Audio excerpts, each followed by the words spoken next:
శ్రీమాత్రే నమః. గంగా సంతన వృత్తాంతం. రాజర్షి సంతనుడికి భార్యవై 12 నెలలు మోసి మమ్మల్ని ప్రసవించి పుట్టినవాణ్ణి పుట్టినట్టు నీ పవిత్ర జలాల్లో కలిపేయి. ఇలాగైతే నీ శాపంతో మా శాపానికి అనుకూలించి మాకు ముక్తి ప్రసాదించిన దానవు అవుతావు. అంగీకరించు నదీమ తల్లి అని అభ్యర్థించారు. గంగమ్మ సరే అంది. వసువులు సంతృప్తి చెంది తమ లోకానికి వెళ్ళిపోయారు. ప్రతీప మహారాజుకు సంతానం లేదు.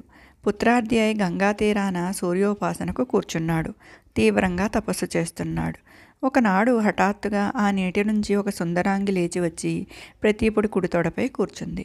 కళ్ళు తెరిచి చూశాడు. రూప యవ్వనశాలిని, శుభాంగి. ఎవరు నువ్వు?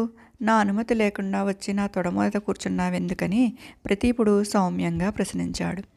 కామించి వచ్చాను, స్వీకరించు అంది సుందరాంగి. సుందరాంగి, నేను పరస్త్రీ పరాన్ముఖుణ్ణి. పైగా నువ్వు నా కుడితోడపై కూర్చున్నావు. అది కొడుకో కూతురో కోడలో కూర్చోదగిన చోటు. అందుచేత కొడుకు పుడితే నువ్వు నాకు కోడలివి అవదువు గాని నీ పుణ్యాన అయినా నాకు కొడుకు పుడతాడు, సంశయం లేదు అన్నాడు ప్రతీపుడు. సుందరాంగి సరే అంది, వెళ్ళిపోయింది.